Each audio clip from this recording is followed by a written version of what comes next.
नमस्कार, मैं ऋचा सिंह और आप देख रहे हैं सी न्यूज़ भारत। वक्त हो चुका है न्यूज़ बुलेटिन का। इस बुलेटिन में बात करेंगे आगरा की, जहां अब एक ही छत के नीचे हर तरह के व्यंजनों का सैलानियों के साथ साथ शहर के लोग भी ले सकेंगे स्वाद। आगे चर्चा करेंगे गुजरात की, जहां महुआ विभाग केलवड़ी मंडल द्वारा संचालित जीएच भक्त सार्वजनिक हाई स्कूल में श्रद्धांजलि कार्यक्रम का हुआ आयोजन। साथ ही बात होगी रीवा की, जहां 2 नकाबपोश युवकों द्वारा डॉक्टर दिवाकर सिंह को दिन दहाड़े उनके क्लिनिक में घुसकर मारी गई गोली। और भी तमाम खबरों पर आइए करते हैं विस्तार से चर्चा। वैसे तो आगरा में प्रतिदिन हजारों की संख्या में देसी और विदेशी सैलानी ताजमहल का दीदार करने आते हैं, लेकिन अगर बात खाने की आती है तो सैलानी अलग अलग जगह पर व्यंजन का स्वाद लेना पसंद करते हैं। लेकिन अब एक ही छत के नीचे हर तरह के व्यंजनों का स्वाद सैलानियों के साथ साथ शहर के लोग भी ले सकेंगे। होटल जेपी पैलेस में 10 दिवसीय फूड फेस्टिवल की शुरुआत की गई है। इस फूड फेस्टिवल को नाम दिया गया है जश्न अवध। महाप्रबंधक हर्षव मनु कौशिक ने बताया कि फूड फेस्टिवल करने का मुख्य उद्देश्य सिर्फ यही है कि जो शहर में पर्यटक आते हैं उनको उनकी पसंद का खाना मिल सके। इस फूड फेस्टिवल के माध्यम से पर्यटकों के साथ शहर के लोगों को उत्तर प्रदेश के अलग अलग जिलों के मशहूर व्यंजन और लखनऊ के मशहूर कबाब का स्वाद मिल सकेगा। शेफ अजय माथुर और शेफ हलीम ने बताया कि फूड फेस्टिवल 15 सितंबर से 24 सितंबर तक होटल के पत्रा रेस्टोरेंट में आयोजित किया जाएगा, जिसका समय शाम 7:30 बजे से होगा। इस दौरान एफएनबी मैनेजर पवन कुमार के साथ में होटल का समस्त स्टाफ मौजूद रहा। का फेस्टिवल स्टार्ट होने जा रहा है। नमस्कार, ये पात्रा जेपी पैलेस आगरा में हम एक अवधि फेस्टिवल स्टार्ट कर रहे हैं। ये फूड फेस्टिवल अवध का, जो कि लखनऊ रीजन से है, वहाँ से इंस्पायर्ड है। वहाँ की क्यूजीन्स आपको मिल सकती हैं। 15 सितंबर से शुरू हो रहा है, 24 सितंबर तक सिर्फ डिनर के लिए रहेगा। हमारे पास लखनऊ रीजन से शेफ़ हलीम आ रखे हैं, जिनको स्पेशली सिर्फ अवध की क्यूजीन को बनाने के लिए बुलाया गया है। तो सभी आगरा वासियों को जिनको लखनऊ या कानपुर के रीजन में अवध का क्यूजीन खाने के लिए जाना पड़ता था, अब अगले 10 दिन तक वो सब आगरा में ही मिलेगा। शेफ़ हलीम हमारे साथ हैं। मैं लखनऊ से शेफ़ हलीम, और मैं आप लोगों के लिए लाया हूँ लखनऊ की जो है ख़ास कुजीन और लखनऊ के खाने के बारे में। अभी जहन में सिर्फ जाता है कबाब और बिरयानी, वो तो यहाँ पर है ही है। जेपी पैलेस आगरा में 10 दिन के लिए वो तो है ही, लेकिन उसके अलावा भी बहुत सारे लखनऊ में ऐसी डिशेज़ हैं जो कि शायद ख़त्म होने की कगार पे हैं। तो मैं कुछ एक डिशेज़ वो भी लेके आए हैं, जैसे बनगोश वहाँ पर अभी कोई नहीं जानता है, तो मैं यहाँ पे बनगोश भी स्पेशली दे रहा हूँ। और एक ज़मीदोज़ मछली है। इसके अलावा 2-3 आइटम ऐसे और हैं जो बिल्कुल ख़त्म होने के कगार पे हैं और वहाँ कोई जानता नहीं है, जो क्योंकि जैसे जैसे वहाँ नवाब ख़त्म हो गए वो अपने साथ खाने को भी लेके। आगरा से सी न्यूज़ संवाददाता अनुज उपाध्याय की रिपोर्ट। विकास स्तरीय कृषि मेले का आयोजन विकासखंड सैफई में किया गया। इस मेले का उद्घाटन मुख्य अतिथि ब्लॉक प्रमुख मृदुला यादव और उप कृषि निदेशक आरएन सिंह, जिला कृषि अधिकारी कुलदीप सिंह राणा, खंड विकास अधिकारी सहायक विकास अधिकारी इंद्रपाल सिंह और प्रभारी राजकीय कृषि बीज सैफई गौरव कुमार द्वारा दीप प्रज्वलित कर विधिवत रूप से किया गया। इस मेले में कृषि वैज्ञानिक और समस्त कर्मचारियों के साथ साथ बहुतायत संख्या में महिलाओं और किसान भाइयों ने भाग लिया। इस मेले में किसानों को कृषि से संबंधित और सरकार द्वारा चलाई जा रही विभिन्न योजनाओं के विषय में विस्तार से जानकारी दी गई। इस दौरान सी न्यूज़ भारत ने उप कृषि निदेशक आरएन सिंह के अलावा प्रभारी राजकीय कृषि बीज सैफई गौरव कुमार से बात की, जो कैमरे के सामने ही लोगों की समस्याओं के निस्तारण में लगे हुए थे। सुखवीर सिंह, ये किसान हाँ तो रुका था, तो अब हमारा सही हो गया, मिल जाएगा बता रहे हैं। हाँ, आ गया, लिस्ट में नाम आ गया। हमारा नाम गौरव कुमार है। मैं राजकीय कृषि विभाग प्रभारी हूँ सैफई में। मैं इन किसानों की समस्याओं का समाधान के लिए इन अभिलेखों को एकत्र कर रहा हूँ, जिसमें किसानों की समस्याएं हैं, जैसे पीएम सम्मान निधि नहीं आ रही है, इनका जो संशोधन होगा संशोधन करके देंगे। और इनके अभिलेख एकत्र इसलिए कर रहे हैं कि रबी सीजन आने वाला है, इसमें निःशुल्क राई वितरण का प्रोग्राम चल रहा है। ठीक, इन किसानों को निःशुल्क वितरण राई सरसों वितरण किया जाएगा। किसी का आधार लिंक नहीं है बैंक खाते में, या एनपीसीआई नहीं है, या लैंड सीडिंग नहीं है, इस उद्देश्य से इनके बैंक खाते में पैसा पीएम सम्मान निधि का रुक गया है। अब इनका पैसा आ जाएगा संशोधन करते ही। पेंशन मिल रही और नंबर खेत वालों मिल रहा पैसा, यहाँ कहीं में कोई नहीं मिल रहा हमें को, कोई वो नहीं हो रहा हो, ना तो वो खेत का पैसा मिल रहा है जो उसको गरीब है ये बनाए। स्तरीय कृषि निवेश मेला एवं गोष्ठी का आयोजन कृषि विभाग द्वारा किया गया था। इसमें हमने पोषण, बीज उत्पादन कार्यक्रम और समसामयिक जानकारी दी है किसानों को, और हमारे खंड विकास अधिकारी ने ब्लॉक स्तर पर जितनी योजनाएं चलती हैं उनकी जानकारी दी। जिला अधिकारी जी ने जिले में जो भी निवेश उपलब्ध हैं उसके बारे में जानकारी दी लोगों को कि निवेश उपलब्ध है, कोई किसी चीज़ की कमी है, खाद की कमी है, बीज की कमी है। किसान भाई इसका प्रयोग करें और नैनो यूरिया और नैनो DAP के प्रयोग को विशेष बल दिया गया कि इसका प्रयोग करें, क्योंकि यह लागत कम करेगा और उत्पादन में वृद्धि करेगा। इटावा से सी न्यूज़ संवाददाता देवेंद्र सिंह की रिपोर्ट। आज संस्था के संवर्धक स्वर्गीय छगन भाई भगत और स्वर्गीय रमन भाई भगत की चिरंजीवी स्मृति में प्रतिवर्ष की तरह महुआ विभाग केलवनी मंडल संचालित GH भक्त सार्वजनिक हाई स्कूल महुआ सूरत जिले में श्रद्धांजलि कार्यक्रम एवं वक्तव्य के तहत 36वें मूर्ति का आयोजन किया गया था। इस वक्तव्य में सूरत शहर की प्रसिद्ध लेखिका, कवित्री एवं कटार लेखिका ऐसा दादावाला ने सफलता की पगडंडियां शीर्षक के तहत छात्रों को सफलता के राजमार्ग पर आगे कैसे बढ़ा जाए इसका बहुत ही सरल, स्पष्ट एवं सचोट भाषा में उदाहरण देकर समझाया। साथ ही साथ स्वर्गीय नारायण भाई भगत की दूसरी पुण्यतिथि के उपलक्ष्य में महुआ तहसील के आसपास के विद्यालयों के छात्रों के लिए निबंध लेखन एवं चित्र स्पर्धा का आयोजन किया गया था, जिसमें विजेता हुए छात्रों को आज के इस प्रसंग में उपस्थित सज्जनों के द्वारा इनाम देकर प्रोत्साहित किया गया। इस समग्र कार्यक्रम में महुआ, नवसारी, बारडोली इत्यादि से विविध संस्थाओं के गणमान्य व्यक्ति, आचार्य, श्री शिक्षक एवं प्रबुद्ध नागरिक उपस्थित हुए।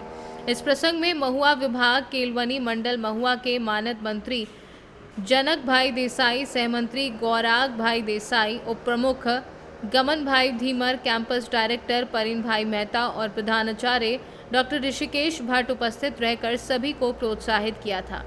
महुआ विभाग केलवनी मंडल के सभी सदस्य तथा गांव के बुजुर्ग भी उपस्थित हुए।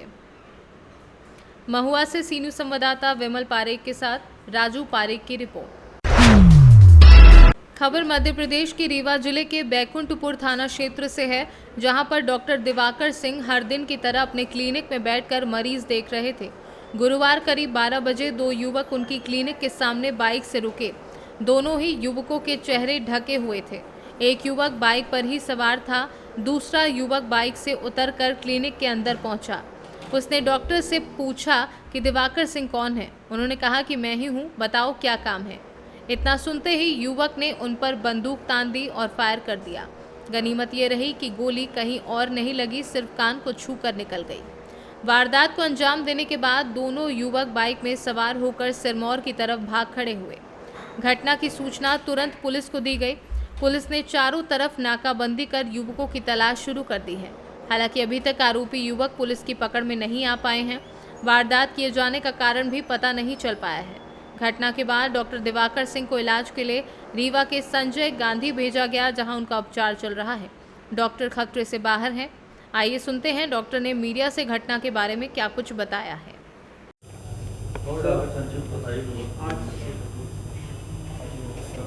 सर, आज अचानक क्या घटना हुई है?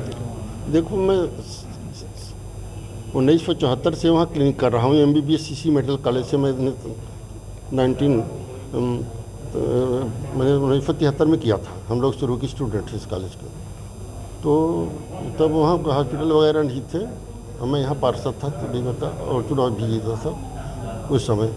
और लेकिन गरीब इतने थे लोग कि बैकुंठपुर चले गए, गरीबों को उसमें। और पार्षद वगैरह जिस जहाँ बैठे हैं, यहाँ के भी काउंसलर थे 74 में, और फाइनेंस कमेटी के चेयरमैन थे रीवा नगर पालिका के। ये तो पुरानी बात हुई।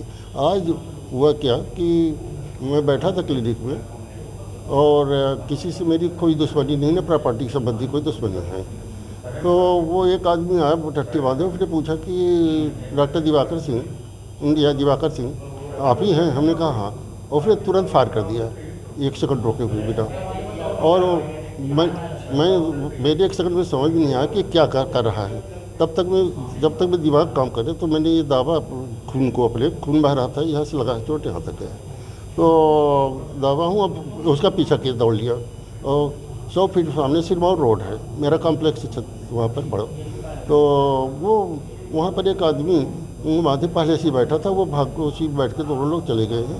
न मेरी व्यक्तिगत किसी दुश्मनी है, मैं अभी 30 रुपये में कर देता था, 50 में करता हूँ, जिससे कर्मचारी तक खाना मिल जाए। और इसीलिए गया था गांव, जहाँ छोड़ करके रीवा में गांव भी इसीलिए गया था। पिताजी भी उच्च पद पे थे, SDM वगैरह थे।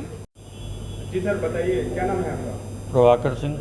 प्रभाकर सिंह जी, आज क्या घटना हुई? वो हमारे भाई साहब डॉक्टर दिवाकर सिंह बैकुंठपुर में क्लिनिक चलाते हैं। कोई अज्ञात व्यक्ति आया 11:40 में, उनके ऊपर सर पे फायर किया।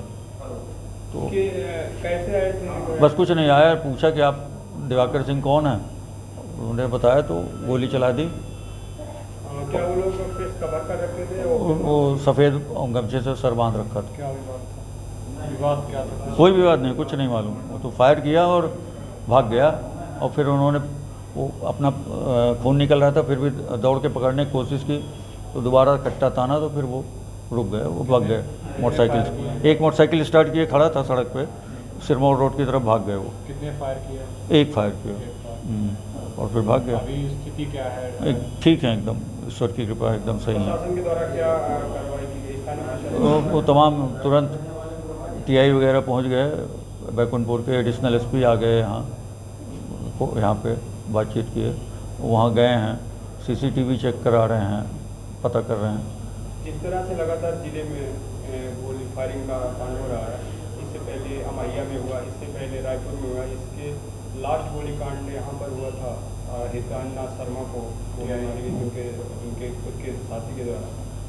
तो क्या कहना चाहेंगे कि कानून व्यवस्था सही तरीके से काम कर रहा है, नहीं कर रहा? थोड़ा सा कहीं खामी होगी जब इतना हो रहा। चलिए ठीक है। रीवा से सी न्यूज़ संवाददाता अर्जुन तिवारी की रिपोर्ट। रोहतास जिले के सासाराम में स्थित शेरशाह सूरी मकबरे के प्रांगण में शुक्रवार को स्वच्छता पखवाड़े का आगाज किया गया। इस कार्यक्रम का आगाज DDC शेखर आनंद, मेयर काजल कुमारी एवं नगर आयुक्त यतेंद्र कुमार पार के द्वारा संयुक्त रूप से किया गया। इस पखवाड़े की मुख्य थीम स्वच्छता ही सेवा रखी गई, जिसके तहत स्वच्छता के प्रति लोगों को जागरूक करने के लिए अलग अलग स्थान पर कार्यक्रम चलाए जाएंगे।